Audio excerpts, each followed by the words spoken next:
good evening. My name is Dr Rebecca Huntley. Thank you so much for coming out. I'm always shocked when people leave their homes.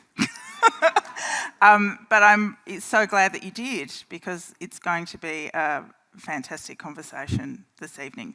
Before we start, I'd like to acknowledge that we are meeting on the unceded lands of the Gadigal people of the Eora Nation and pay respects to elders past and present.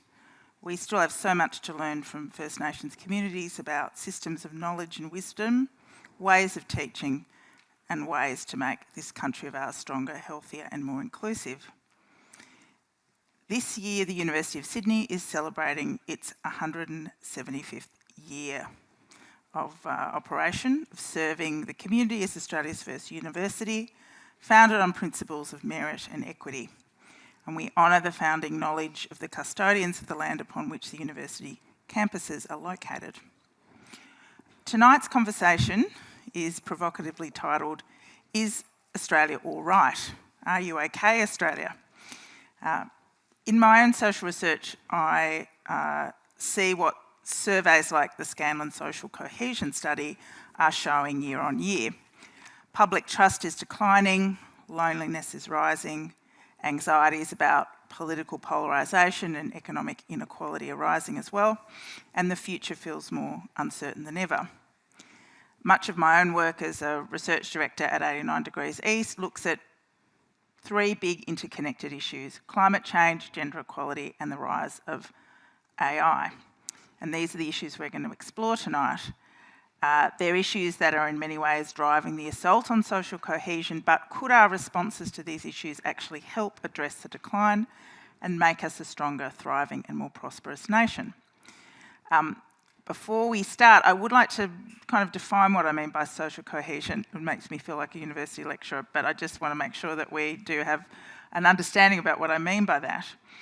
And social cohesion is the bond that holds a society together, ensuring that individuals and groups can cooperate and coexist harmoniously, or come out on a cold night to listen to other people. That's a really good example of a really strong sign that social cohesion is not completely eroded, at least not here with you all today. The concept encompasses trust, a sense of belonging, shared values, and active participation in our institutions, democratic, social, cultural, and economic. So we're here tonight to explore this with the best and the brightest researchers and thought leaders associated with this university. I'm going to introduce them very quickly. Dr Marlee Bauer. She is a Senior Research Fellow at the Matilda Centre and a member of the Sydney Environment Institute. Welcome, Marlee. Thank you. Thank you. Dr Rafael Ciriello. He's the Senior Lecturer at the Business Information Systems at University of Sydney Business School. Big clap for her. Chantal Moussard is a Syrian financial executive, refugee advocate and prominent voice for diversity, equity and inclusion in Australia, and she's here doing an MBA, am I right? Yes. Welcome, Chantal. And Dr Suniha Sitahul is an applied microeconomist and Senior Research Fellow at the Australian Centre for Gender Equality Inclusion at Work. She also used to work at the World Bank. Please give her a warm welcome as well. So I'm going to start with an opening question, which is going to give you something, really just a minute or so to answer this question each, and I'm going to start with you, Chantal, first. In your research or your lived experience, or a combination of both, what is one clear sign that Australia might not be all right? You first. Okay. First, thanks for having me. It's really an honor to be. I am the only one not academic, by the way, across those great doctors and professors. So that say the value of University of Sydney and how much they are keen to make the roundtable inclusive. So thank you for having me. A sign telling me that Australia is not all right, that there is still people from a different segment, they still don't feel belong to Australia. And this is a big segment in Australia coming from refugee and migrant people. People still they can't feel that they've been heard, they've been seen, and their opinion being respected and delivered to a decision makers. That really hurt everyone. Even for those people, they are trying to contribute and add from their experience, and who coming from overseas, holding high qualification, they still facing and holding back by invisible wall. Let's say it bias. So there is a problem here. When we are trying to fix this problem tomorrow, we have to look to the system that been yesterday. So before looking to fix and start fixing and looking for the solution tomorrow, we have to fix what happened yesterday. Those kind of barriers to, let's say, inclusion and entry in the workforce for particularly asylum seekers is something you're particularly passionate about. Yeah, of course. I came in Australia in 2017, stepping up as a former chief risk officer in my previous role. It took me 18 months to find my first role as intern in Australia, and that I'm still adding until now double work, triple work to let people hear my voice. And it's not only my problem, it's a problem, I found that it's a problem across everyone. So this should be fixed. We did more than 1 minute, but it was very important. It was a very important 1 minute because I asked you a follow-up question. Raf, what do you think is the one, what would you see as a clear sign from your perspective? A lot to squeeze into 1 minute. So building on what Chantal said is for ever more people, essential goods and services are becoming unattainable. It starts with housing, education, which are becoming unaffordable, especially for younger generations. And it's the first generation in history to actually be worse off than their parents on multiple levels. That translates into increased unrest and dissatisfaction among large segments of the population who feel like they can't get ahead, no matter how hard they try. And in my research, I look especially at the use of technology and the impacts of technology on young people. So for instance, social media, but also increasingly AI, which, as we all know, had very damaging effects on young people regarding their mental health, anxieties, body image, polarized political views. And as a whole, as you said, loneliness, depression, anxiety, and all the not so good indicators are on the rise. And trust in traditional democratic institutions like parliaments is declining. So all of these are indicators that something is brewing, that something might not be all right with Australia, and I think my minute is over. And we're going to explore the AI loneliness thing a bit later with you as well, later in the conversation. Marley. I'm going to continue on the trend of loneliness, I think, because, I've been working in the area of loneliness and social connection research for the last decade, and I think we've made great gains in terms of talking about loneliness. We all know about loneliness now and the massive health risks, especially due to groups like Ending Loneliness Together doing great advocacy, but in fact our loneliness levels are higher than they've ever been. So 1 in 3 Australians report being lonely, and 1 in 6 report being severely lonely. And it's that severe loneliness that's linked to things like increased depression, anxiety, suicidality, everything from immune deficiency to cardiac disease and early death on par with things like obesity and smoking and alcoholism. So it's no pretty picture. But I think what makes me the most nervous is that 18 to 24 group that is the most severely lonely. Yeah. So that paints a really dark picture of the kind of social well-being we're going to have in the future. And I think, kind of going on with what Raf just said, we have a situation where cost of living, housing affordability means people can't afford to go out. People can't afford to live with who they want to live with and where they want to live. So we're seeing a kind of convergence of many issues, and sad signs that Australia isn't okay. Suniha. The one thing that is quite striking in my research, and that makes me think that Australia is not okay and not at its best, is how slowly gender gaps are closing down. There is some progress. Australia is doing quite well on global rankings, but when we dig a little deeper, we see that on many aspects of economic security and decent work, job quality, men and women are not equal at work. And more worryingly so, gender equality is also in some way under threat because gender equality policies, but also the concept itself, is facing quite a lot of backlash. And this is happening at many levels of society, so at the individual and household level, things we can see on social media, for example, but also we can see this happening in organizations with DEI policies being rolled back or people being less overt about what they're doing following some global trends. Yeah. So this makes me think that it's a little bit worrying for Australia. Yeah. And your particular interest at the moment is really trying to measure, get really precise measurement of where we are in gender equality. Like, good that we're up in the global rankings and it's getting better, but it can be hiding a lot of things, and we'll be exploring that later. Let's go straight to climate change to start the conversation.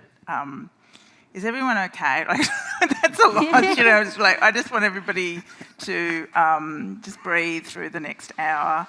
I also want people to also realise that actually, isn't it great that we're all here together talking about it? So that's rather than at home trying to block out all these issues. It's going to be an interesting hour. So just stay with us. Let's start with the climate crisis and go to Mali. So. Good news first. No, that's right. We're starting with the climate crisis and then going down from there. It's all downhill from there. So we know that the impacts of climate change can be, really devastating, not just for physical and mental health. And you've already talked about the issue of loneliness more broadly as your kind of opening salvo. And we know that in many ways that impacts how communities are working and together, and the connections between people and communities. Building climate resilience in systems and structures that support communities at the front line of climate impacts is becoming more and more important, particularly communities that are hit time after time. In your work, you introduce this notion of social health as key to climate resilience. Can you talk a bit about that notion? Like, and particularly how is climate change both a threat to social health and an opportunity to strengthen it? Yeah, so just a bit of a background. My research is primarily around the social determinants of mental health. And over the last year, I've built up an incubator, which is looking at the relationship between climate change and mental health and the role that housing and built environment design and conditions have in either exacerbating that or making it better. And in my other kind of life, I'm also focused on loneliness. And so these big key mega global trends, but from what I could gather, there wasn't much kind of drawing them together, these threads of research and conversation. So I collaborated with a friend from Origin in Melbourne, Kate Fillier, and Joe Badcock in UWA, and we decided to do a review of social health, so this umbrella term that encompasses social disconnection, isolation and loneliness, all the way to kind of positive social health, so things like support, social cohesion, social capital, and understanding where we stand globally in terms of those relationships. And we've worked with a great team of researchers from Japan, Kenya, Nigeria, Fiji, North America and the UK, to make sure we didn't have this very Australian-centric focus, which we're bound to often have. And it's not a bad thing, but it's good to also look outside our waters. We found that, surprise, surprise, climate change is not just an economic or an environmental crisis, it's also a social one. So in particular, we found evidence of a bidirectional relationship between climate change and social health. So as many of you know, climate change batters down the environmental, social, kind of routine-based and community-based facilities that help us have really good social connection and live kind of connected lives. We see that in our Indigenous populations in Australia, there's an increase in solastalgia, that feeling of grief associated with loss of land, country and story. In Tuvalu and in areas like Fiji, research shows that people experiencing climate distress are more likely to withdraw from their communities and self-isolate. But it's not just Indigenous communities that are affected. Similarly, research in drought-affected farming communities shows that young kids often don't want to go out to play because they feel distressed around the changing environment. People within farming families, partners and kids might go and work elsewhere to support the family, and that can lead to this disruption of intergenerational connection to land and a shame and an increase in suicide rates amongst farmers who start to internalise that economic loss as a personal failing. Like the list goes on in the ways that climate change can impact social health. Just a few examples, so I don't want to go on all night, and I could, but things like, hot housing leading to increase in domestic violence in the home, hot weather leading to aggression out in communities, everything from climate migration, ripping up communities where people came from, but also increasing loneliness to where people move to and don't quite connect. We know that social health is already unequal in our society. People with disabilities, people living in poverty, people with low income tend to fare worse, but climate change exacerbates that relationship and makes people much worse off with their social health. And so, yeah, it's not a pretty picture, but there is hope as well, because I think seeing these two things, social health and climate change in tandem, and as something that needs to be tackled together, could lead to kind of co-benefits for both. So we know that social connection can be a lever for climate action. So, for instance, research from our ANU colleagues found that in the Black summer bushfires, the people that had pre-existing good quality social connections were more likely to recover well, survive, and have good mental health post-bushfire. Things like climate action are heavily impacted by loneliness, it turns out. So people who are lonely are less likely to vote in general, but they're also less likely to vote for progressive parties and policies, so climate action policies. They're less likely to trust others in the community because they don't feel part of it, so it's hard to make decisions around community well-being when it's not something you feel part of. And they're also less likely to engage in community or collaborative action. So we see here that doing things to improve loneliness can also have these great dividends for climate change. And I suppose my last point is that we have this real opportunity to embed social health in our climate action policy, to do things like Eric Kleinenberg talks about social infrastructure, third places like community centres, youth centres. These are places where people can go and keep safe during climate, kind of anywhere from disasters, bushfires, to non-acute changing temperatures, but also connect. So we need those spaces to survive. Yeah. Sonia, in your previous role at the World Bank, you were looking a lot about the intersections between climate and gender, and you've written about this concept of climate-responsive social protection. And when I was looking at that, I was wondering, are there, any of the things that Marley's been saying that you were picking up? And particularly interested in any international examples of where that's been deployed well and things that we can learn from. So there is a lot in what Marley said that echoes my research, but also echoes some policy levers that I've seen put in place, especially in the Global South, that I think a lot of countries can learn from. So in my research, I looked at the connection between climate shocks like droughts and floods and gender norms, trying to explore this question of, is climate change going to increase persistent entrenched gender norms? For example, patriarchal norms about who's supposed to work, who's supposed to care, or is climate change reshuffling gender norms? And unfortunately, the current preliminary findings show that when people experience these climate shocks, there tends to be an increase in the entrenchment of strong patriarchal gender norms. And this echoes what you mentioned a little bit about domestic violence, etc.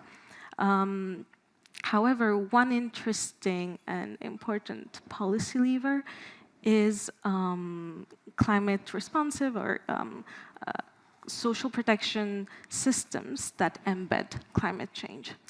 And what I really liked with what you said was this idea of doing things in tangent and thinking about policy more systemically and touching upon different areas at the same time. And this is what things like a social safety net, which is initially designed to alleviate poverty and allow for people most in need to have economic security, these policies can be further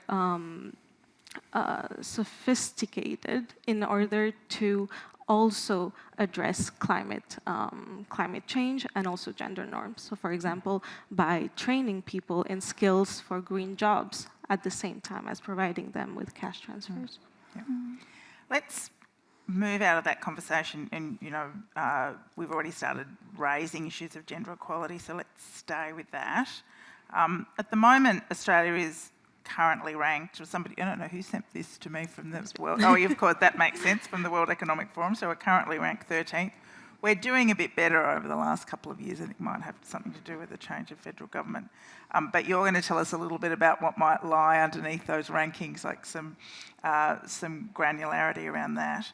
But I want to go to you, Chantal. I mean, you've lived and worked in professional contexts in a number of countries before coming to Australia. When you first arrived, how would you have described the state of gender equality, the position of women in Australia? Great question. The day that I arrived, it's just like a dream come true for me, to be honest.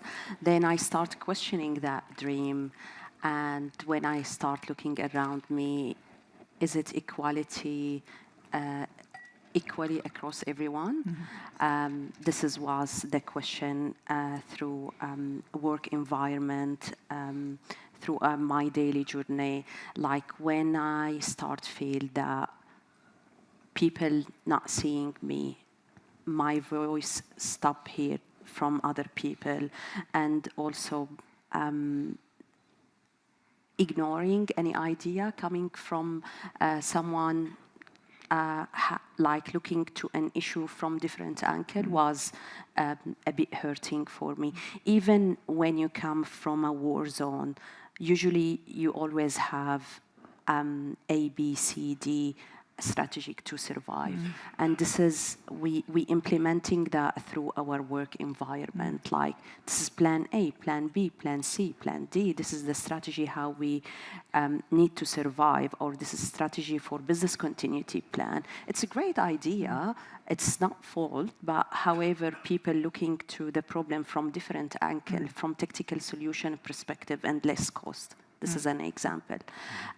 So it is a bit hard, someone ignoring you around the table, especially for women who's holding different identity. And especially for women, equality, it's not about gender at the moment. Let's start from the first gender, when woman talking on the same table, who's coming from different background. It's hurt.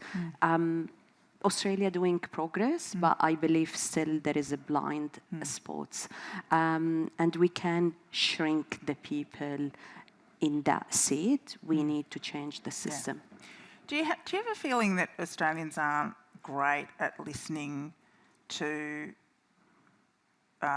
what people from other cultures other than America can teach us about how...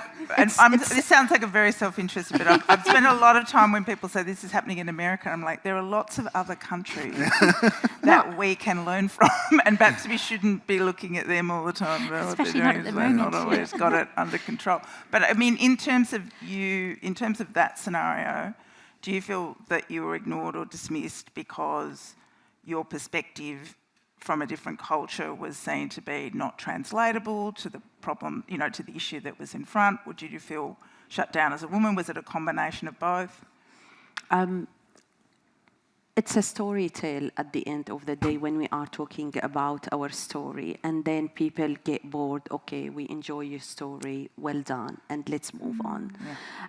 Even through not work environment, through relationship, through friendship, people really enjoy. They want to hear from you more and more, and they are taking from your energy to being inspired. Okay, but what the next? What did you give me?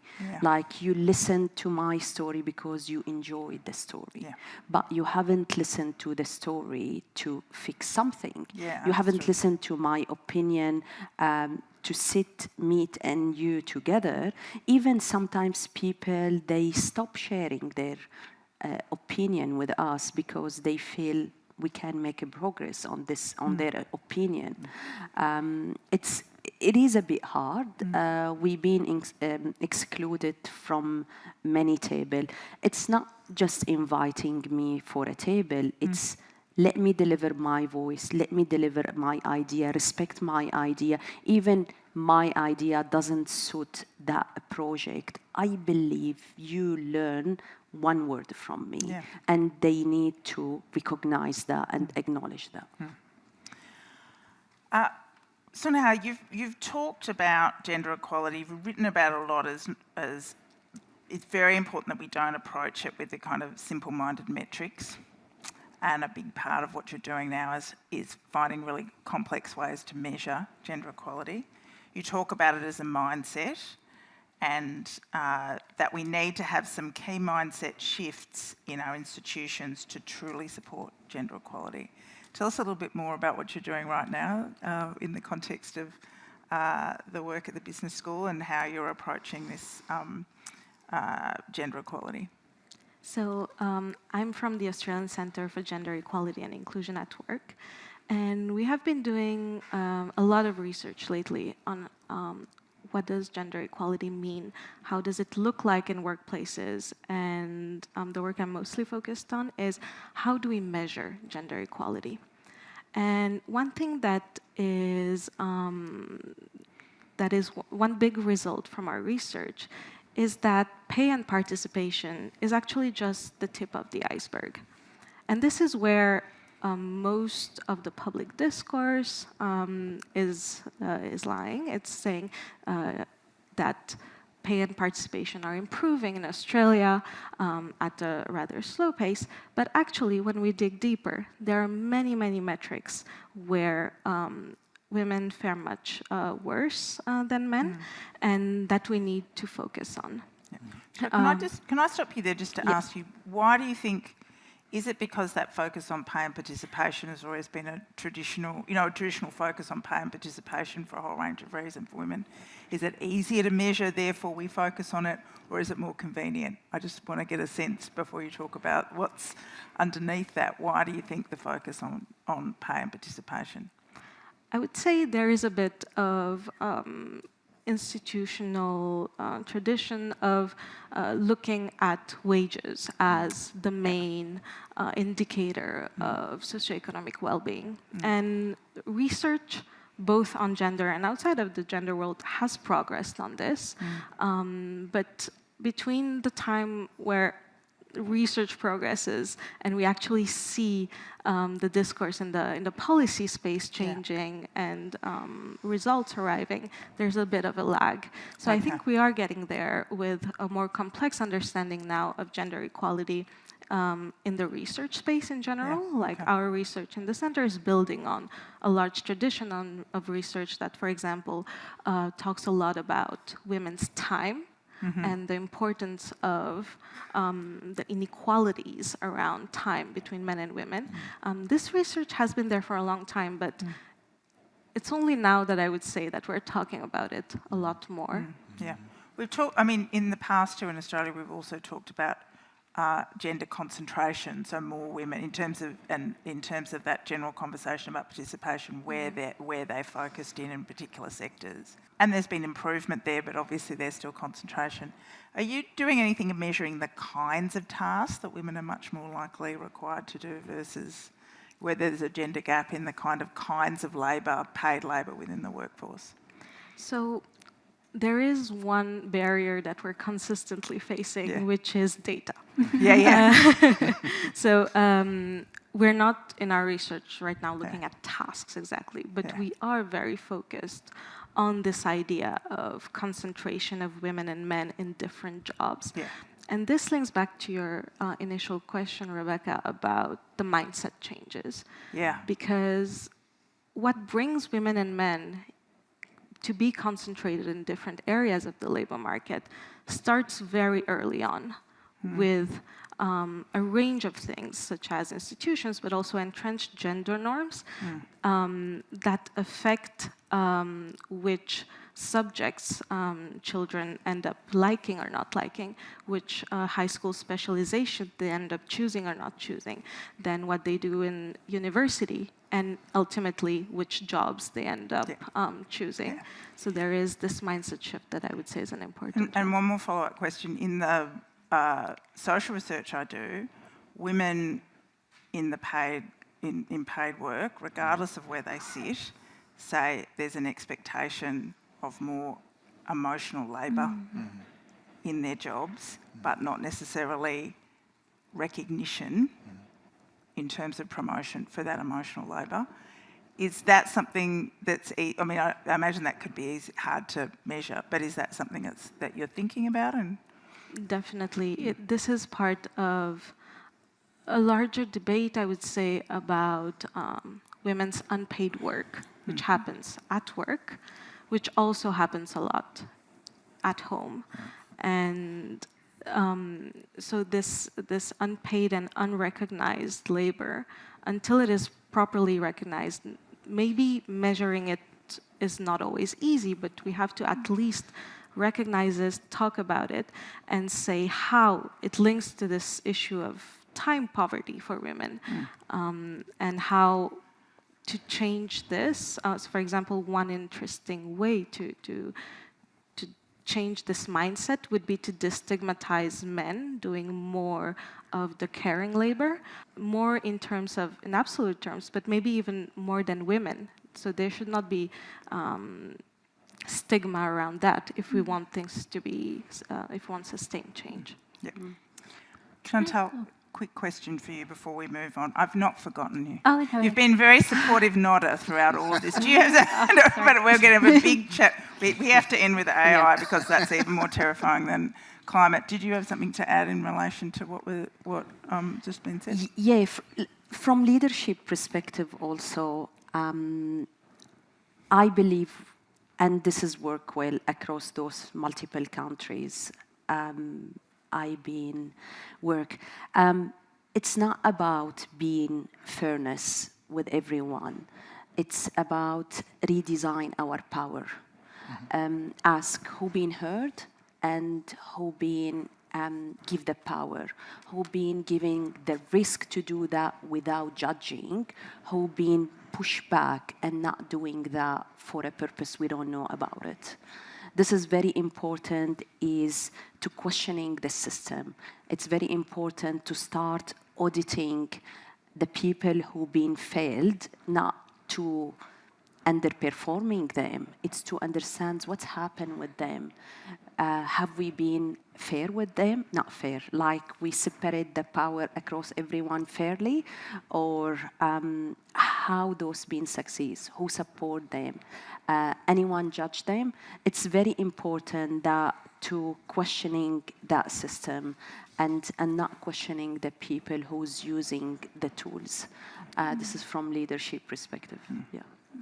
Raf, let's talk about AI. Okay. And it's an actually, excellent everybody, all the panelists, even though Marley said she didn't want to talk about AI, I've got a question about loneliness and AI in a minute. But let's talk about AI. This is the one issue that, when I talk about how do people feel about the future, they actually mention AI and creed, sometimes even more than climate and political polarisation, as something that makes them anxious. So your research calls AI a trust machine and a dysfunctional one. So let's start there. So what do you feel are the biggest trust gaps in AI at the moment? And so let's start there. But I also wanted to then go on, it's like, well, how can we address those gaps? How can we rebuild public confidence around them? there's actually multiple inroads we could take from what everyone shared with regards of loneliness, emotional labor, and challenging and redesigning the system. Because my research focuses on what until recently was a niche application of AI, namely artificial emotional intelligence and AI companions, which has now this year overtaken all other use cases. There was a study in Harvard Business Review that said, okay, people no longer just use ChatGPT and the likes as productivity tools, but actually as friends, companions, therapists, your 2 a.m. Deep philosophical conversation haver and so on. Why are people doing that? Well, the research isn't out yet, but there's some pointers. So loneliness is a big factor, right? If people are lonely and lacking connection, and we aren't always there for each other, and there are not enough friends, then it's tempting to think, well, I mean, I have this device in my pocket, I can ask it all the time, any question it can always answer, often very convincingly. A lot of the stuff is made up, of course, but that doesn't matter because it makes me feel good. And so that's kind of like how AI is entering our intimate sphere, our emotional sphere, right? And that's why I say it's trust is essential, because essentially people are gonna share very sensitive information with these tools about themselves, about their friends, family, partners, co-workers, family dramas, workplace struggles, anxieties, everything, right? And AI becomes kind of like this emotional infrastructure for a lot of people, which is a very, very much a double-edged sword, because yes, loneliness and mental health issues are on the rise, and the healthcare system can't keep up with the demand. So maybe AI could help us expand that capacity a little bit. But also, you always have to ask who builds and controls these systems. And it's usually, tech corporations, tech bros, overseas most of the times. It's the Elon Musks and Mark Zuckerbergs of this world who see this as an opportunity to grab even more of our data, commodify it, market it, package it, roll it out, and then use that insight that they can infer from us by what we talk about with AI to sell us better products or different ideas, political advertisements. The list goes on and on and on. So as these systems kind of permeate more deeply into our inner lives, there's a potential for enormous power concentration, even bigger power concentration than we are already seeing, right? With Silicon Valley tech executives exerting enormous power over the US government, over world governments, over billions of people that are using their platforms. Once AI comes into this space and makes everything even more customized, more responsive, more emotionally, seemingly aware, that gets amplified. Yeah. Just on that, and after we had a talk before this, I went and talked to my 3 kids about this, and I said, ChatGPT is being used as a tool for people's emotional problems. So they're using it as a therapist. And all 3 of them had very different responses about whether that was good or not. For me, and I had to actually defend why I thought I was upset about it. One of them said, well, at least they're talking about it, and maybe they can't afford therapy, and maybe they've got nobody else in their life, and if talking about this makes them feel better. The other one was like, I wouldn't want that because then somebody would have my information. They'd be able to blackmail me. She's 10 and she always thinks people are trying to blackmail her. I don't know where maybe she gets that from ChatGPT, but I don't know who they would be blackmailing, and it would be blackmailing me because she's got no money. And the third one, the teenager just felt completely like, everybody's been doing that. And I had to try and defend what was concerning me about it, and I keep going back to social cohesion, and I think it kept going back to, I think that these tools can be useful, but if we lose the ability to negotiate with other human beings difference, because a lot of the time these tools tell you kind of what you want. You know what I mean? They're never going to push back in any kind of way, or are you going to lose the ability to negotiate slightly different positions around this? And if we lose that ability to negotiate slightly different, come to some kind of understanding from positions of difference rather than from a position of service, because that's what the tool is trying to do, isn't it? Exactly. To kind of keep you coming back for more and keep you constantly validated. So I had to kind of defend why I was worried that would be something that we would be too reliant upon. What are we losing by using it too much? There's all kinds of concerns. Like two things to follow up on what you just said. Number one, there's always this dilemma of sycophancy. You know, there was a lot of talk about ChatGPT flattering us too much, and turns out, you know, not everybody wants that all of the time. And then, of course, the designers of the technology can go back and forth and make it a little less flattering and adjust it a little bit, and then, you know, they'll figure it out. But the deeper issue is, of course, what we call emotional de-skilling. You know, as with every skill, when you delegate it, you know, to a calculator, or, you know, you don't cook because you go to a restaurant, over time that skill erodes. Now, emotion and empathy is unlike any other skill, because, you know, when we don't cook as much, maybe it's not so bad for society, but being empathetic and compassionate is really what makes us human, and what is really the foundation of a cohesive society. So if we delegate that to machines, and it just becomes increasingly convenient to rely on it because it's available 24/7, it always responds, you know, how you want it to respond. No human can ever compete with that. You know, you can't call all of your friends at 3 a.m. and ask about, you know, ancient Greek philosophy or whatever. That skill tends to erode, right? And that is a big concern that, you know, is quite legitimate. As always with any technology, there's always also an upside of it, right? So a lot of people that I've spoken to in my research, I've done large user studies, they come out of a position of need. For instance, domestic violence survivors who say, well, for the next 2 or 3 years, I don't want to burden anyone with what I'm going through, so I'm going to trauma dump everything on the chatbot, because the chatbot can't take it, I can't hurt it, and then once I've healed, I can have better relationships. That's a healthy way of looking at it, but it still raises the question, well, human relationships by design are always messy, they're always unpredictable, they're work, they're, you know, ambiguous, they're imperfect.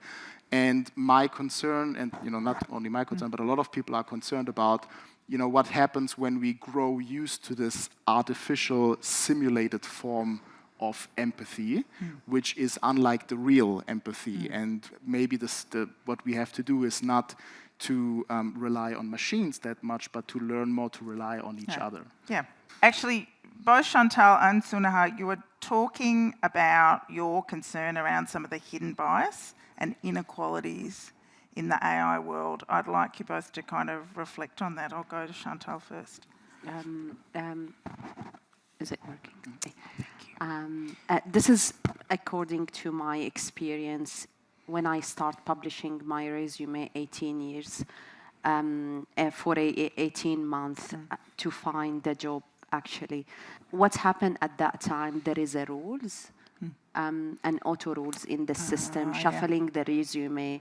So they put me behind the long queue. However, they delivered these rules to the AI machine, the new one in the human resources, across Australia and many countries, and still doing the same. Yeah. So we have to make these tools more inclusive, and just deduct few information can help to really attract the great talent. However, I did a few things with AI weeks ago. I put 2 resumes, same, different name. One of them like Western Australian name, and one the other whatever, like something from Asia. And AI recommend to me like hired this person, the Western one, and da-da-da-da-da-da. So this was a bit shocking, to be honest. Yeah. So we have to be And very that's careful. that's no super. You're nodding aggressively. That's a big issue with AI. This kind of cultural bias. Yeah. Yeah. Is it who's building it, or is it what's being put into it? Like what is?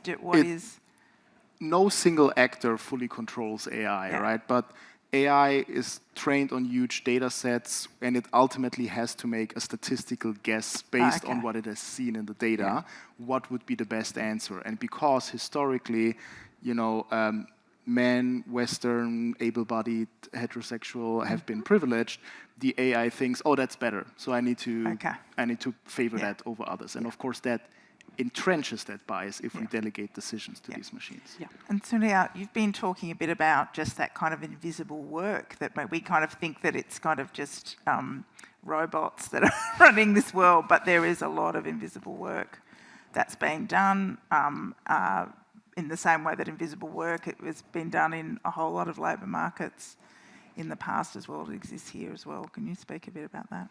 Yes, so earlier this month, I was at the International Labour Organization's Regulating for Decent Work conference. And one of the key themes at that conference was about the invisible work underlying AI systems. And the fact that there's a lot about AI that is not artificial at all. There is a lot of human labor behind it. So, Rafael, you've talked about training systems and so what trains systems is actually a lot of people sitting in front of computers for many hours and just doing work that is uninteresting, that does not meet their skill levels and does not meet the threshold for decent work. One very worrying example is, for example, the trauma dumping that this person who experienced domestic violence was doing on AI. Well, there are people training the models to react to this, to react to very difficult situations. And these workers, often from the global south, the examples I've heard of are from India and Kenya. These workers training the models, they're doing it all day long, facing very harsh images and text, and their work is not being recognized, and their labor conditions are quite poor.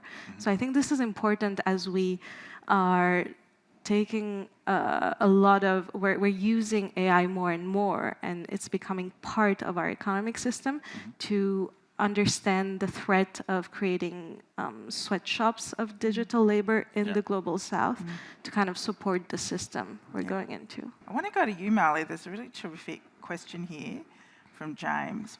What is your one key practical tip or advice for, they say younger generations, but it could be anyone, to apply general social health in our everyday routine? It's a really good question, $1 million question, really. I think one thing I want to start with is to say that we tend to, in loneliness circles, talk about it as an individual problem, and so much of it is not individual. We know that one of the biggest predictors of loneliness and social disconnection is low income, is financial insecurity, where you live, and if you're close to transport, and if it's accessible, and mobility issues, all these kinds of things, and gender, so much of it is outside our control. But I suppose harking back to what Raf was saying before, with that change in relationships that we're seeing over time, and particularly for younger people, qualitative research with younger people showing that younger Australians, actually younger people the world over, having friendships, a lot of great friendships, but not that kind of really deep, day in, day out, kind of pressure testing each other friendships. And a lot of that can come, or is hypothesized to come, from the kind of social media space, where a lot of it's on show, and a lot of it's like kind of the private versus public performative nature of relationships. So I think it's also a massive rhetoric around healthy, safe relationships, and friendship boundaries, and not letting anyone cross your boundaries, which is great. But also, friendships are meant to be a little bit messy, and you're meant to be able to stick with people in thick and thin. And so, I suppose my guidance around that, and obviously backed by the research, is to allow yourself to share time with people in ways that may not feel immediately controllable or comfortable, to be brave and reach out to people if you're feeling lonely, or be brave and share something a little bit, that's been haunting you or annoying you, and see if people can take it. They often can, and people really appreciate having that hope and trust in them. And I suppose keeping that in mind on a daily basis is not easy, but once you can practice like a muscle, it becomes easier over time. Great question for you, Raf, here. Governments seem to be either in thrall to big tech or suffering kind of what this person has said, knowledge asymmetry about its progress. Yeah. But I think that's really interesting. Governments, they do oscillate. They're like, big tech is the enemy, we love them. What regulatory models can we use effectively to ensure safety and equity in the application of AI? I love that question because I'm pondering it every day, all day. The best answer I have is that we should think of technology, and especially technology that everybody relies on, that is supposed to serve the people. Therefore, it should be accountable to the people. That's not what we have right now. Technology, big tech, is accountable to the shareholders of big tech, most of whom are outside, and we have very little control. Just take how long it took the Australian government to do anything against, the media giants like Facebook, Google, and so on. So what I've been advocating for, based on my research with, brilliant people in Europe, the US, Asia, various places, is a public utility model. Think of digital platforms more like a library or a national park, something that belongs to everyone, that is collectively owned and collectively managed, and therefore the implications of that is that it needs to be transparent. It needs to be auditable. People need to be able to go in and inspect, what is behind it. What are the digital sweatshops? What are the data that goes in? What are the algorithms? We don't have anything like that. It would be possible. It would actually yes, it would cost money, but it probably less than what it costs to clean up the mess. There is, there's something that's not often talked about. There's a whole class of workers cleaning up the mess of AI and figuring out, here AI gave us a wrong decision or hallucinated something. What do we do about it? That's actually creating more work. Wow.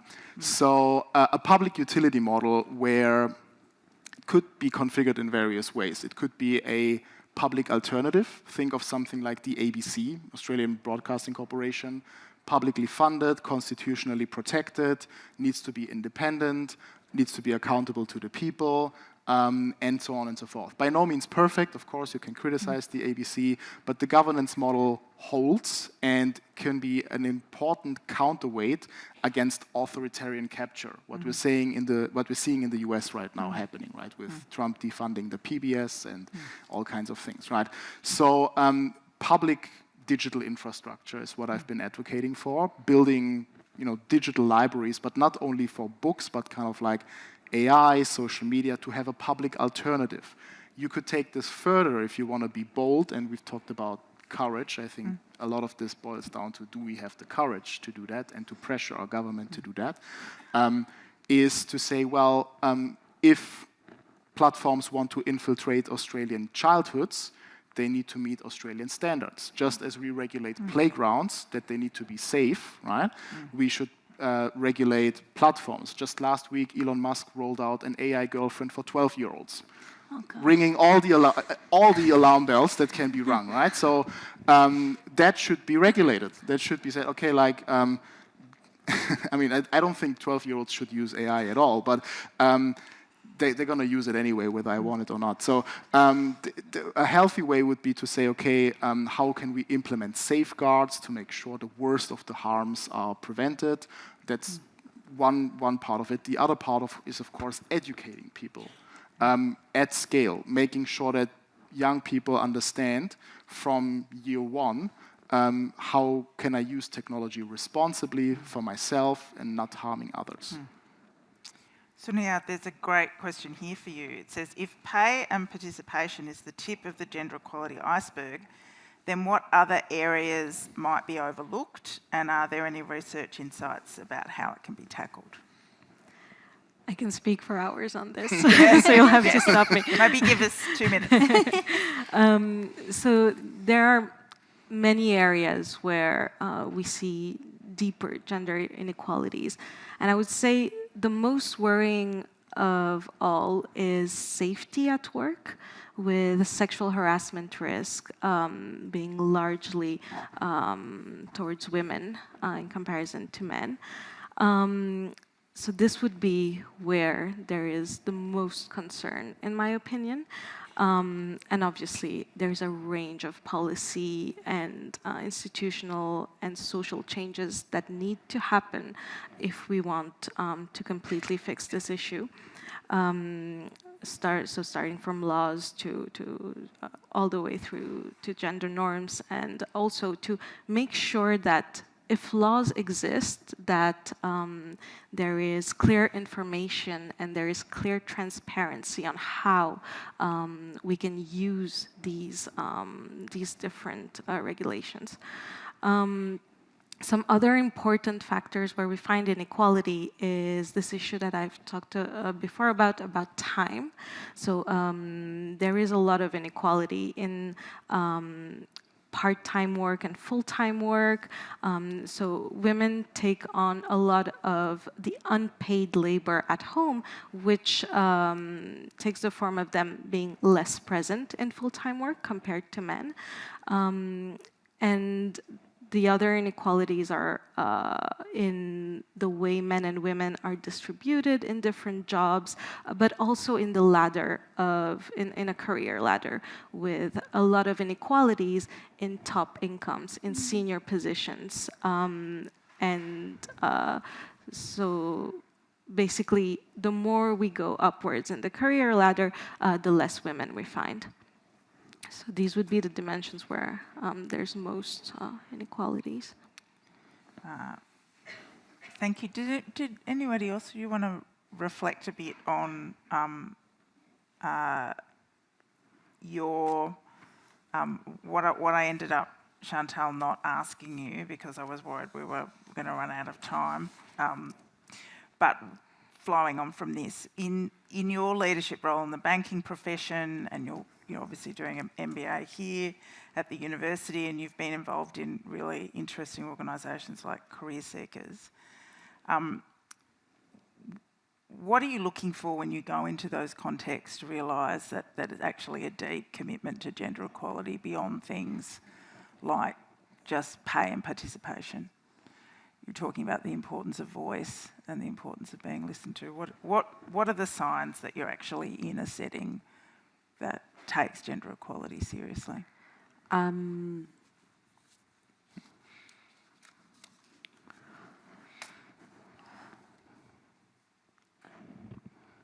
I found, to be honest, as a woman, I get advantage through gender equality. Let me be realistic. Migrant women like me, they are facing a problem in equality through a one gender when we are talking about women on the one table and the competition that ongoing. However, when we start looking after recruiting through career seekers, refugee, and fill it, and try to identify a role to them, we always have this questions mark: is this female single mom? If she's having a big family to taking care of it, and unfortunately, who's questioning that is woman at that stage.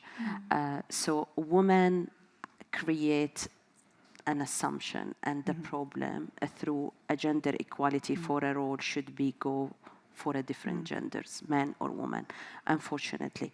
So yeah, we are facing something like that. We are facing a problem with pay. Man, he's looking after big family, okay, raise the bar. Woman, it's fine, she's wherever her husband working. Yeah, we are facing something like that, and we are witnessing a lot of those cases. And unfortunately, it's going through those newcomer in Australia because they don't have they don't understand too much the law. They don't understand their right here. They don't understand it's totally different than the culture they've been born and raised overseas. Yeah. Yeah. I'm going to ask you all kind of one final question before we kind of finish up, and it's the kind of the inverse of what I asked you at the beginning. Like, from your perspective, what's the sign that we're not doing so well? I asked you for one sign, but you gave me about 500. I don't know if you know, so it's hard to have one. And because I haven't warned you about this question, so while you formulate it in your head, I'll give you kind of my version of what I would say. So I'm always kind of looking at signs of, improvement and signs of decay in the broader, signs of trouble really in the data. And one of my favourite data sets is the Scanlon Social Cohesion Report.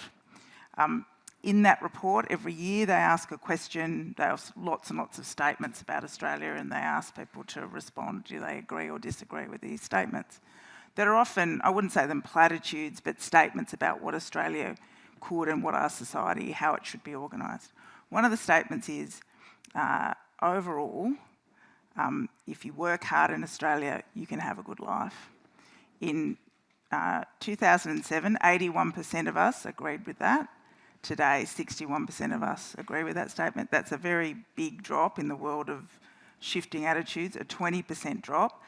And a big chunk of that was in the last 4 years. If you cut it by people under 35, or you cut it for people who haven't got a university education, it gets even lower. Which is shocking for me in a society where actually we're an affluent society by global standards. So for me, I would say a sign that things are better is that kind of like slide is arrested, and potentially people are kind of feeling like it's a society where if I get access to certain kinds of things, education and work, I can have a good life. I'm going to ask each of you, in the work that you do, what signs are you looking for? What could be a really encouraging sign that would make you think, oh, I think things are getting better? Anyone can start off first, but you've all got to come up with an answer. I won't let you leave the room. Maybe I'll start. You start, yeah. So I would say that it's good to see that a lot of things are happening in Australia in the area of gender equality. And especially in the policy space. So a few years ago, WGEA, the Workplace Gender Equality Agency, mandated large organizations, to disclose their gender pay gap.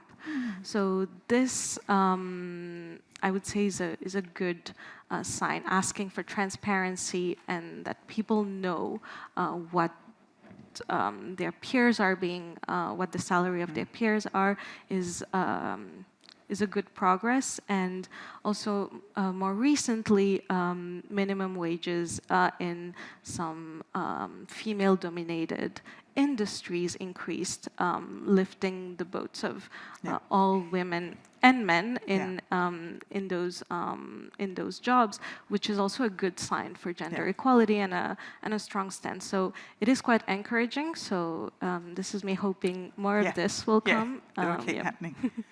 Marley, what are you looking for? Signs of life, hope, thriving, all the rest of it? As a mental health researcher, I probably should say mental health and psych distress, but actually I think I would say a sign of a healthy and I suppose recovering Australia is that most people like where they live, they feel like they belong where they live, and to me that would be a sign that we're going in the right direction. Yeah.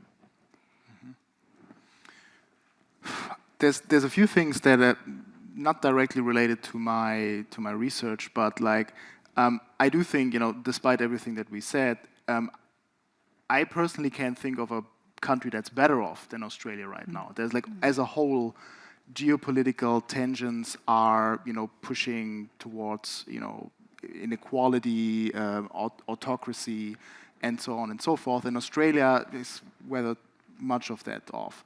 Also, Australia has always been a country that has been among the best in managing crises and among the worst at managing good times, right? So when times are bad is when Australia is really showing its potential, and maybe we're just not, the situation isn't bad enough. And frankly, I think it might get worse before it gets better, because I think, the general trend is we haven't fully realized how bold a change would be needed to tackle these societal problems. But I'm still confident that we can turn it around, because Australia has the right values. It has values of mateship and community, of a fair go, and it is, geopolitically in a pretty good position, and it has enormous talent. I think that, there's lots of things that could be done about making housing, education, and technology more accessible and transparent to the public, and I'm confident that Australia could do all that. It's just, the pressure isn't high enough yet. Yeah, and look, it's interesting you say that. I absolutely agree that we're better in a crisis than when things are good. But there's a complacency about that, isn't it? It's like, oh, it'll be fine now, it's fine now, we can kind of relax. Should be right. We can't continue to do that. Chantal, what would be some good examples? Continue research and funding research, like my friends for today, my colleague. It's very important. You're saying that more funding for universities would be a sign that we're doing better. And more roundtables. More roundtables. More roundtables, raising awareness. More research can bring the correct number, can correct AI, we can reach zero carbon, and we can reach out the equality. Yeah. Great end. Thank you very much to our wonderful speakers, please. Thank you for coming out and not just being at home talking to ChatGPT about your problems. To the organisers, Andy and Holly, thank you so much for all the extraordinary work you've done to make today possible. For more information, upcoming talks, visit the Sydney Ideas website. Thank you very much. Thank you.